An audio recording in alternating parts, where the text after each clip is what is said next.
Welcome to Business as a Magical Practice, where your business is the vehicle for your self-integration and soul evolution. My name is Sam Garcia, and I'm the founder of Dirty Alchemy Digital Marketing. And I'll be guiding you through how you can use your business as a spiritual practice and what magical businesses are doing to hit their goals and change the world. Together, we'll be relating the mystical to the world of business so that our work can unite spirit and matter, shadow and light, conscious and unconscious. Let's dive in. Hello, everyone. Welcome back to Business as a Magical Practice. Today, we have back on the lovely Helena Grant, and we're talking about growing your business using summits. If you do not know what a summit is, don't fret. We're going to go into all the details of what it is, what it can look like in your business, pros, cons, examples, all the things. But if you do not know her, Helena Grant, transformational coach, spiritual business oracle, and priestess of the kite, profoundly delights in guiding her clients and students to come home to themselves so they can experience happiness through wholeness. Certified as an existential kink practitioner, 200-hour RYT yoga teacher, and soulful summit creation coach, Helena uniquely synthesizes her gifts as a metaphysical healer with practical strategy to assist the world in attaining deeper levels of self-love and energetic sovereignty. Helena specializes in assisting new wave entrepreneurs to greater levels of visibility and confidence so they can bring their work into form and leave a lasting legacy. Welcome back to the podcast, Helena. Thank you, Sam. I'm so happy to be here. And hello, everyone. And this is actually during a very special period because you can actually see Helena putting on a summit or performing. It is like performing. It is. I mean, I liken it to you are building your own stage that you will be the center of when you are creating a summit. I mean, so many metaphors that we're going to cover today in this conversation, but yeah, it is like performing. It is. You're a rock star. but she has a summit happening live right now. This podcast is coming out February 16th, and she has a live summit happening. We'll get to all the details at the end of the episode, but if you are like, wow, summits sound really cool and you want to see it completely in action, it's perfect timing because you can go check out Helena's summit. And I guess let's just start off with what a summit actually is. Yeah. So a summit is so many beautiful things. And I love to say that a summit is a win-win-win-win situation. It's a win for you as the host and the producer. It's a win for the featured speakers that you bring in. It's a win for all the audience that the speakers have, the audience that you're creating with the summit. It just, everyone wins in a summit situation. A summit could also be called a festival, a retreat, a rest treat. I heard one recently, a conference, a teleconference, so many different terminologies. But I personally love summit because to me, it speaks to the metaphor of the mountain, where you get to climb the mountain, you get to take the path directly to the top. And you have this beautiful vista when you get to the summit of the mountain and you see what you've created, you know what you're standing upon, and yet you also have so much more territory to cover beyond that, because to me, a summit is a beautiful way to position yourself for a launch. And another term for a summit is what is called a joint venture launch. That's covered in that, seminal work by Jeff Walker, Launch, where you're really harnessing the energies of the featured speakers that you're working with, you're collaborating with, and you have a warm audience coming to you. And yes, warm audience, just so delightful. They're just like so primed for the medicine that you have to deliver into the world. And just on a basic level, it is you as the host of the summit, you come up with a topic and then you invite a bunch of experts in on the topic. And it is this thing where people can opt in to participate in the event. So it is this massive way to do an email list build. And there's usually an agreement with the summit guests that they will email their email list and post on social media about it. So you're getting this massive influx of energy and people into your little corner of the internet, which, I mean, it is similar to a launch, and it can be a part of a launch, but it is so much bigger in that you are leveraging other people's audiences in order to put this out into the world. Yes, exactly. And you mentioned it's this huge infusion of energy. And I really look at the summits themselves as their own entity, their own energetic entity, a non-physical entity that has likely already chosen you. So someone's listening and they're like, oh yeah, I want to hear more about summits. This sounds amazing. They are not for everyone because of exactly that. You're holding massive amounts of energy, huge amounts of energy are coming through you. And Torchbearer Entrepreneur Visibility Summit is my 5th summit. So I know a lot about this process. Mhm. And it is so much fun. It's so transformative, but it really is something that you need to position yourself to be holding and managing. In some ways, you're almost building a mini business within your business when you create a summit, the way that I like to create them, that you're really giving it its own identity, its own branding, you're creating marketing content for it. And the beautiful thing about having the featured speakers, not just that they have these audiences that they're so excited to share their summit with the audience and the conversations that they're going to be having with you, but that they get to partake in what the summit becomes, because it really does take on its own personality, being channeled through you as the host and the producer and the star of the show as well. Mhm. And I love what you're saying about building a business within a business, because not only usually a lot of people use a summit in order to launch something on the back end of the summit. Like you have a bunch of eyes on you because of the summit. And after the summit is over, you'll launch a relevant program that you want all of your new audience to see. But even if you don't do that, it is a part of the summit process to sell the recordings. Like people can join live for free. And then on the back end, you can sell lifetime access to the program. So you don't even need, it's actually so perfect for brand new entrepreneurs who are at ground zero. Cause like, yes, it's a lot of work. And like, yes, you have to deal with a bunch of other people, but you can go from zero to a multi-thousand person email list. And even if you don't have a program to sell on the back end, you can sell the recording. So you have this influx of cash too. Yeah. It's an incredible way to leverage starting out. Mhm. Or also, I use the summit as a way to pivot. I had been operating as a stylist for women, going into their closets and taking things out, editing, and then taking them shopping, and then sort of coaching them on their self-worth and their confidence, which coincided with a massive spiritual awakening. I realized that I had been helping people go from the outside in with the style work. And now my work is inside out, which of course it goes both ways always. But yes, the summit, so many different ways to apply it to business growth. And it really is this huge, beautiful, glorious lead magnet that makes money.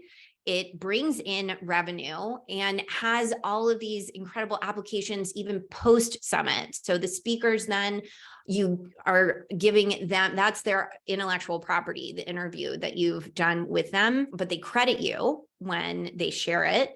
And it is also something that you can be offering as a free gift, or a bonus in other programs that you run. So of course, I bring so much strategy into my own use of summits and how I teach people how to create them as well. And again, hold the energy of being the epicenter of an event like this. So you mentioned that you have done 5 summits now. What has been all the benefits that you've gotten out of summits from these 5? I'm guessing tons of email lists, but what else? I have such a beautiful audience on email. They are just so delightful. And I have a 40 to 46% open rate on my emails, which is 4 times industry standard. So these are, you think about the journey of a normal subscriber to your email list who's come in through a lead magnet. You have to nurture. And I love to nurture. You still have to nurture post-summit, but you've brought these people in and they're just so interested in you, and they've been referred to you through the speakers that you're working with. So it's not just the actual list growth, it's who's there. They are like-minded and they are aligned and they want to know what you have to say. You don't have to convince them to try to listen to you. Some people do come in just for a summit, and that is an aspect of what occurs on the back end of a summit, that you have a big infusion of new audience members and then people that leave as well. But you want to be letting them go and making space for the people that really want to be there. So huge amounts of list growth, huge amounts of personal growth too, because when you have people eager to listen to you, you're going to show up differently. You know that people want to know what you have to say. You're going to be more likely to say things. And this is such a beautiful aspect of where we are as a society. There's so much available to us. People are starting businesses all the time. You can truly sell anything now on the internet. And I love to tell people, you have something beautiful to share with the world, a very unique lens through which to share it. All you need to do is open your mouth and make sounds. Or get those fingers flying and just like type letters out. And summits to me are just a way to move into a very intense initiation of being that person who's like, yes, I have to be here and I have to show up and I have to just start making these sounds in whatever way it feels good to me, because people are listening. They want to hear from me and I want to connect with them. Mm-hmm. I want to scoot back for a second, because there has been not a myth, but something that people say and actually have been saying for decades, which is email is dead, or you don't need a big email list to be successful. And I know we have similar opinions about this, so I'd love to hear in your own words how you respond to something like that. Yeah. So first of all, email is not going anywhere. Email has the highest conversion of any medium when it comes to communication. And it has been that way for decades. It's been that way for decades. All along, you own your email list. You don't own your social media. It's the only, your users, you have followers on social media. Email, you have subscribers, people who engage with you differently. You have different kinds of conversations on email. That isn't to say social media doesn't have its own validity and its own role in the ecosystem of your business. And I've tested this out personally. You really want them both working together. And there can be a wonderful synthesis between the two, beautiful exchange between your email and your social. But having that email list so securely in place, you're not fighting algorithms. You are really in communication and communion with the audience in a very different way than you are on social media. And what I do a lot is I write the email to the list, and then I put that on social media. I sort of diffuse it onto social media. And sometimes it goes the other way that, I'll direct people from email over to social media. But when you have that beautiful, big, robust audience, you're just playing a remarkable game of numbers. You're just stacking the deck in your favor, that there are going to be that many more people that even if they aren't buying from you, they're connected to more people who might. And when you are just putting out the content and they're opening it and you're getting those 40 to 46% open rates, you're having a beautiful effect on people in a way that you wouldn't necessarily if you had a really tiny list and you didn't feel good about it. You feel so good about the list that you've created post-summit. It's a glorious experience. Yeah, I so agree with this, because you can absolutely have a successful, profitable, growing business without focusing on your email list at all, or without creating a big email list. But as someone who works on the back end of 6 and 7 and multiple 7-figure businesses, the ones who consistently grow their email list intentionally have such an easier time launching. So if you've been like, oh, I feel like my launches are getting worse, or, oh, I feel like I'm just selling the same thing to the same people over and over again, and that's why my launches are not doing as well.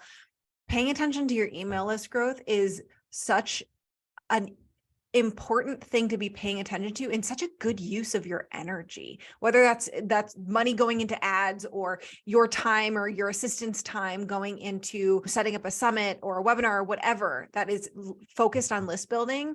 It is such a good use of energy. Yeah, definitely. Totally agree. 100%. And it's so much fun. It's so much fun. It's just this big party, and, the speakers are there, again, helping you hold the energy, helping you have these conversations you wouldn't normally be having. You could almost think of it too as like you are creating a whole season of podcast episodes condensed into 3, 5, 7 days, however many days you want to do it. That. Yeah. And it's a big party. It's a big party. And then you have the audience coming in. They're like, ooh, what's going on here? Who's hosting this? Oh, I'm here for this speaker, but I'm being exposed to the work of all these other amazing speakers that are being held under this beautiful umbrella of a theme. And oh God, I'm finding everything I need in one place in these few days of this just infusion of information and inspiration and wisdom. And it's just so fucking cool. So how do you see this in comparison to webinars? So webinars, you could look at each interview as a webinar. And for this summit, I will be hosting daily webinar workshops. So every morning I'm going to be starting off our schedule with a live workshop. It's a 3-day workshop about visibility, your thoughts, your beliefs, and your identity around becoming visible. And so you are essentially you want to be hosting your own webinars, and you could look at the speakers as hosting webinars as well, but it's how condensed it is, how distilled it all is. And you're not just trying to promote your own webinar that's obviously going to lead into some pitch for a program. You do want to do that after the summit and launch your program, but the summit is its own program in and of itself. And then the strategy that we employ in Limitless, which is my mastermind, is that we're leveraging that summit as a platform for the launch on the other side of your event. So for someone who's like, okay, I think summits are interesting and I'd love to explore this, I don't know if I'm ready, what are some initial things that people need to pay attention to when it comes to summits? I would really start paying attention to who you are learning from, who you're eager to open emails from, what social media accounts you're finding really inspirational. Maybe look too at programs you've been in, courses you've taken, certifications you've gone through, teachers that you've had, or maybe haven't had, but people that you admire, and start to just feel into what it might be like to interview them, to talk to them, to become not just their student or their mentee, but their peer, because that's part of what happens too. When you position yourself as a summit creator, you are more adjacent to people that you might be looking up to, learning from, benefiting from. You become their friend, their colleague. And so, yeah, start looking at that. And I'd say too, if you're looking for some sort of shift or change or infusion, or you're pivoting, or you have a new program, or you have a program that's worked really well in the past and you're looking for new people to take it, then a summit might be a really good option for you. I'd say too, if you're like really ready to feel more visible, bring it on. This is a great format to step into new levels of really actively showing up as a thought leader. Yeah, it is so interesting that when we are often afraid of being seen as an expert in an area, it's often putting yourself out there that is the thing that pushes you and everyone who's looking at you over the edge of like, oh yeah, this person's an expert. And it can happen so fast. Like, you write a book and like suddenly you're an expert in that area. You put out a course and you're an expert in, or you run a summit and you're an expert in that area. It's this, it's not just about this internal shift of like, I'm an expert. It's also how you how you're seen in the world. And that's that visibility piece. For sure. Yeah. How you're seen, and you really are positioning yourself so securely in that format as this is what I do. This is what I'm an expert in. And you're being held in that experience by all these other speakers that are sharing that stage with you. They're saying, yes, this person is that. And I'm talking to them, and I want you to listen to me talk to them. So there's this I think it's the communicative property, right? Yeah.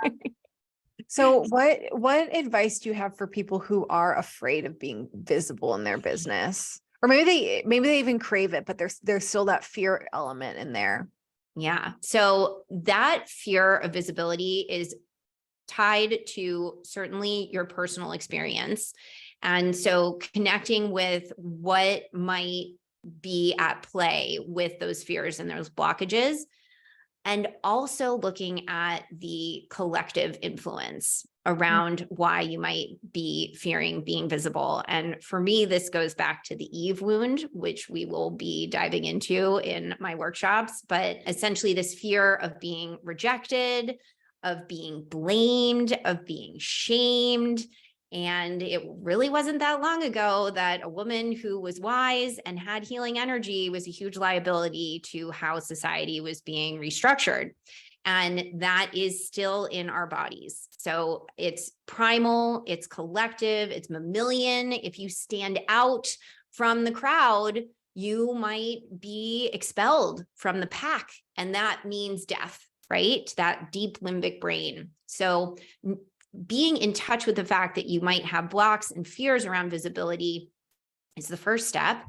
And then looking at what your own personal experience is of that, recognizing that there are a lot of collective aspects to that as well. And one of my favorite tools is existential kink. And almost really, I've been needing to do this as I'm mounting this visibility summit, where I have to allow myself to feel fully hidden, fully suffocated, fully failing for 15 minutes every day so that I don't have to have that come to fruition from that deep generative subconscious mind. I go all the way into it. I allow myself to fully feel those feelings. And then I come out of the 15-minute container and it's like, oh, I'm not afraid anymore. I let it happen all the way, fully and completely. And here I am, I'm still alive, and actually feel even more liberated energy around showing up myself, and also leading people in how to show up for themselves and their businesses. Can you explain what existential kink is for people who don't know? Yes. So existential kink is a transformational somatic technology designed by Dr. Carolyn Elliott, who's been in some of my summits.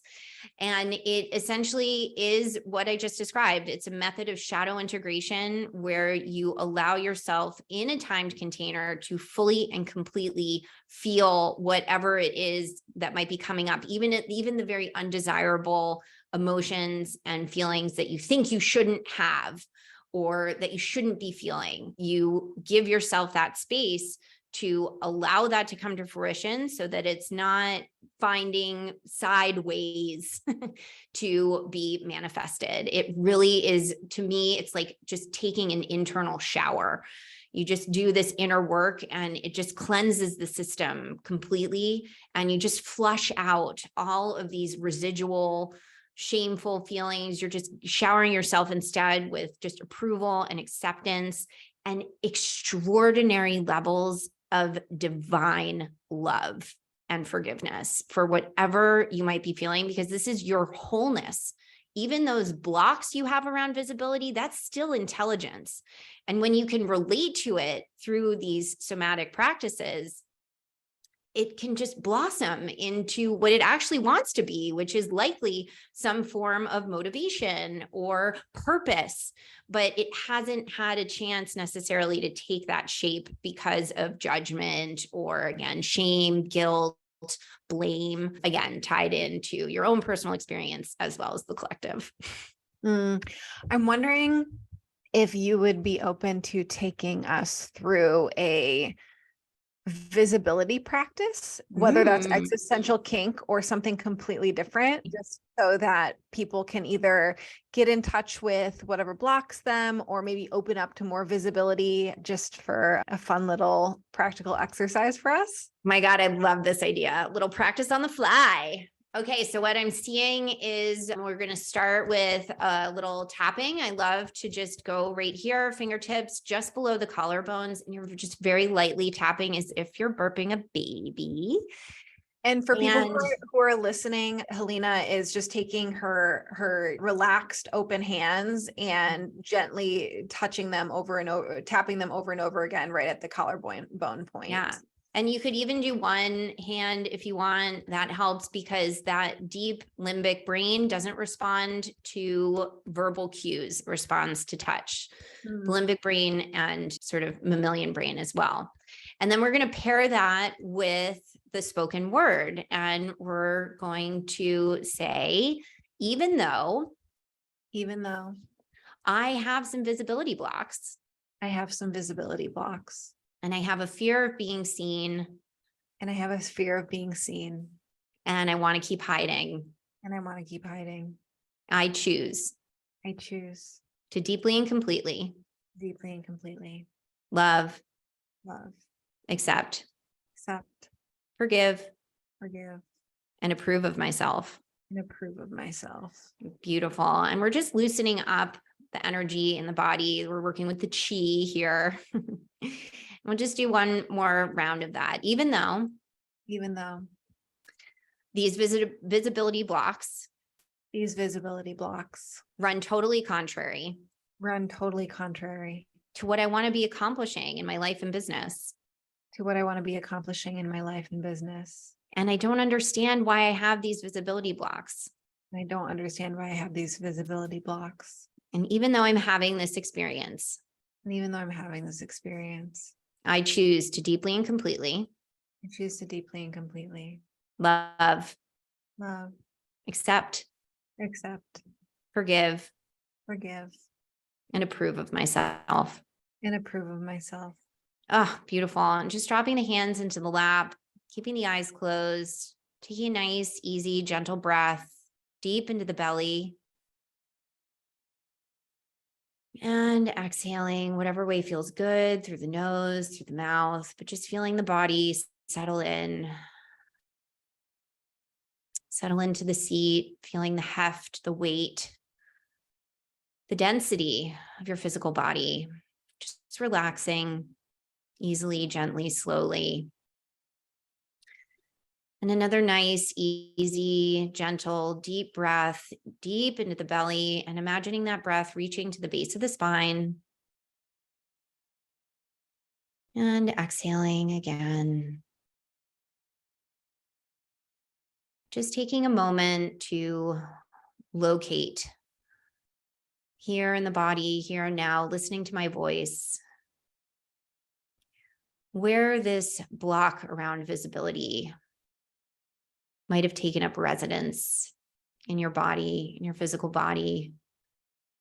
Whatever sensation is arising in your body now in response to this exploration, this very gentle, loving exploration around where the block around visibility is showing up for you. Here and now in the body, this beautiful vessel of divine intelligence. So much information here in the body. And somewhere in here in the body is this block around visibility, a block around being seen. Maybe it's a block with lots of blocks in it, but it's here somewhere in the body, and just bringing your loving, gentle, curious attention to wherever that is. A lot of people tend to have visibility blocks in the solar plexus, that area just below the sternum. The solar plexus, where maybe you know you're meant to shine, have confidence, and turn yourself on full blast in the world. Maybe the visibility block is a little bit lower down Maybe it's in the abdomen, the sacral chakra area. Maybe your womb, if you identify as a woman with a female body, or of course, the womb is an archetype. You don't have to have a female body to be able to connect with the sacral chakra and the womb, the void. Or maybe they're even further down, these visibility blocks, this block around visibility. Maybe it's further down in the root. Just doesn't feel safe to be visible. Feels scary. Feels terrifying. Maybe sets you up for judgment. Makes you freeze. You don't want to be seen. It's a threat. So just noticing where in your body, maybe one of these three, maybe two, maybe all three. Or maybe there's just too much here. It feels a little numb even. Just noticing that, whatever it is, there's some sensation here in the body.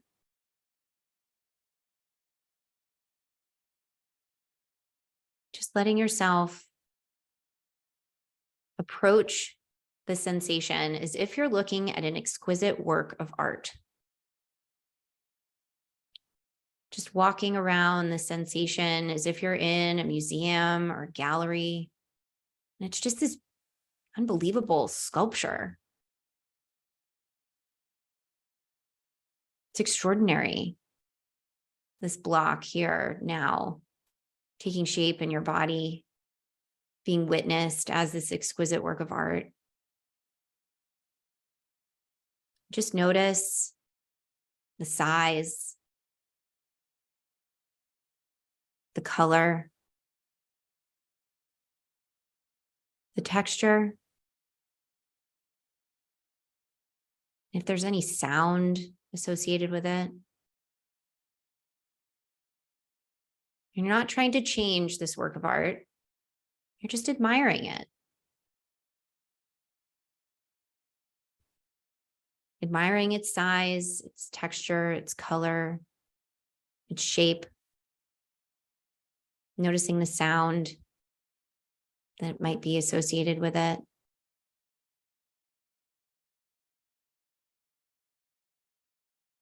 And as you're admiring this work of art, allowing yourself to breathe deeply. Breathe deeply into the pleasure of viewing this work of art just as a bystander, something that's been built, something meant to inspire and to serve. Maybe you've never seen it before, but you know that this is really quite remarkable. This block here that's been molded and shaped and sculpted.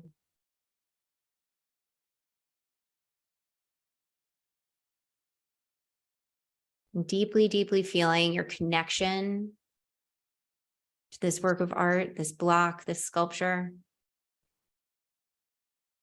Relaxing into your communication with it, your connection to it. Knowing that the artist who created it is an absolute genius, lauded by the world for what was shaped and molded over time, etched, woven.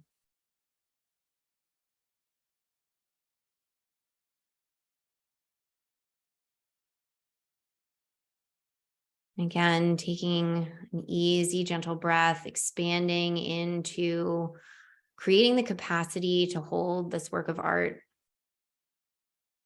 knowing that it has its own intelligence, and allowing it to now, always and forever, be able to communicate with you. Maybe even asking it, what do you need from me? And just waiting for the response, if there is one. If there isn't, that's fine too.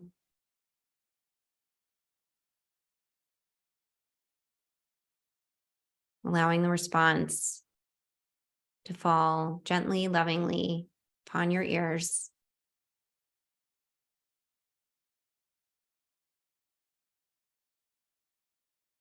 And knowing you have deeply received the response, asking now this sculpture, this exquisite work of art, this block that's been sculpted, molded, woven, etched, what do you have to give me?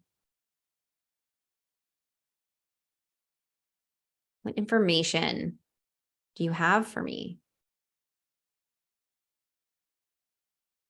And waiting for the response, your open ears, your open heart, as if you've been bestowed the most precious gift in the universe.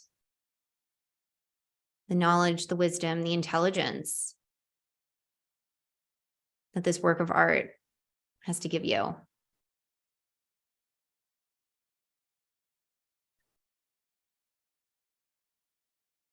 Allowing that to integrate deeply into all cells of your being. Knowing that you've been changed by connecting with this beautiful work of art. Once you called it a block, but now you see the extraordinary intelligence that's been here all along. You have a new relationship with what exists inside you. It's now available to you in a whole new way. And knowing with just supreme gratitude that you have been changed and altered by this experience, I invite you to express your deep love and gratitude to this presence within you, the sensation that showed itself, that spoke to you, communicated with you. Just say thank you. I'm listening. I'm here for you. And I love you.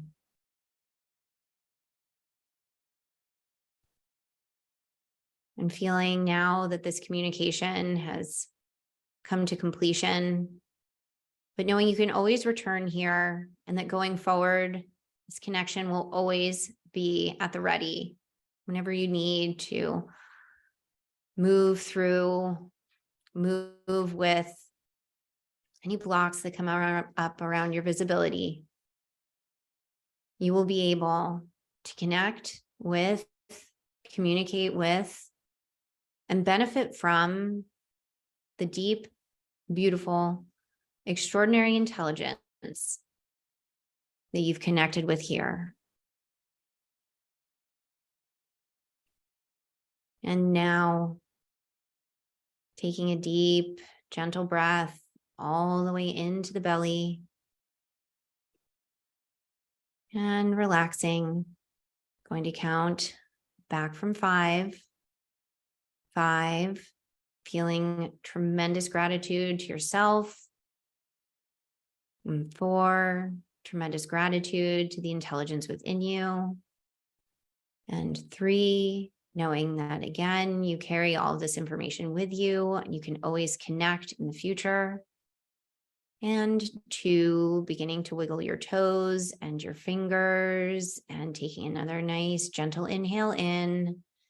And 1, eyes open, wide awake, feeling refreshed and energized and better than you have in a long, long time. So good, Helena. That was great. Oh. That was fun. That was a beautiful melange. That comes to mind. We freed up so much energy with that sort of modified tapping, and then we did some focusing in there. We had a little sprinkle of EK. So that was fun to do. What are we going to call that? Yeah. When we talk about it. We've got to come up with something. And then I had planned to bring in some mudita. which is another tool I love to use, sympathetic rejoicing, around being liberated completely from that visibility block, that it's become something else. But yeah, that is, I don't know. Well, maybe it'll have to go in the show notes, or people have to come. People have to come to. Yeah, that'll be in one of your workshops. Torchbearer. I mean, on that note, let's chat about Torchbearer. How can people sign up? What is it? Who's it for? All the things. So Torchbearer is for someone who has felt like they have been hiding. They've maybe been foraging and gathering information, education, certifications. And now they really recognize that they have this beautiful medicine to share with the world. They might also have gotten to that sort of crossroads in their business where they're looking for that real like infusion of energy, and they want to launch a program, and they're tired of throwing it's the spaghetti at the wall syndrome, like the spray, like, oh, this seems like it should work. Is it working? I don't know. But they're really ready for like a honed in strategy for visibility. And yeah, so Torchbearer is for entrepreneurs that are ready to step into new levels of visibility and impact and confidence. It's just a lot of self-trust that they're going to be gathering on the other side of this. And they can register at www.entrepreneurvisibility.com. What a good URL. Yeah, such a good URL. Yeah, we'll be monetizing that in the future, even more so than the summit already will be. But and just to, if I'm hearing this right, it's for new entrepreneurs who are ready to really actually get paid, get seen, for people who are pivoting from one expertise to a completely different one, or even maybe like a 1% change pivot. And then also people who are more established in business, but have had some blocks around visibility, and they're finally ready to step into that fully. Is that correct? Beautiful. Yes. Sam, you're so good at distilling all of my channeled information into like very practical 1, 2, 3. Thank you. You're welcome. One of my superpowers. And so that is happening right now. What are the dates that it's happening? The dates are, it will be a live summit 28th to March 2nd. So people can sign up right now. This is the promotional period, and get on the list. Get on the list and mark your calendars for those 3 days. It's going to be epic. And who are some of the speakers and some of the topics that are going to be covered? So we have you, Sam, of course. We have Luis Mojica. He'll be talking about how to navigate the potential of a visibility hangover that can happen when you really put yourself out there and it's like, wait, crickets or judgment or mean comments. We have Juliana Garcia. She's going to be talking about honing your messaging so you just feel like so clear in who you're talking to, what you're delivering. We have some wonderful ABA sisters of mine. Maud is going to be talking about hypnosis. I also have soul sister Anna Marbach. She's going to be covering planetary magic. We have Robin too, Wicked Veracity. She's going to be talking about Stoic wisdom. So it's just such a glorious, glorious collection of thought leaders, visionaries. Oh, cool. I haven't looked at any of that yet. So it's fun to hear all the different, that's such a great range too. It's not just a bunch of people talking about the same thing. Yes. Yeah. No, I love to have really a broad collection of lenses through which to look at our topic. And I'm just going to speak into the world that, when you are creating your summits, you're also reaching for like, who would just be like best person. The URL again is entrepreneurvisibility.com. Yeah, it is. Yep. That's it. Amazing. And do you have any final words of wisdom for people right now? Oh, I will say that these are the times the ancients prophesied when there was going to be just a huge awakening on the planet. And we have so much available to us now. We have so many tools. We are so fully supported, both by the seen and the unseen. And so everyone just take a deep, deep breath, open your mouth and make sounds, because your truth is the most beautiful, glorious music that the universe is just waiting to hear. So just open it up and light yourself on fire, because torchbearers rise and unite. Oh my God, so good. There's a good quote in there we're going to have to pull out. Oh, thank you, Helena. Really appreciate you, and such a wonderful practice and information that you gave everyone. So come join us in Torchbearer, everyone. I'm in it. I'm participating. And we'll see you all next week. Bye, guys. Bye. Thank you, Sam. Thank you, everyone.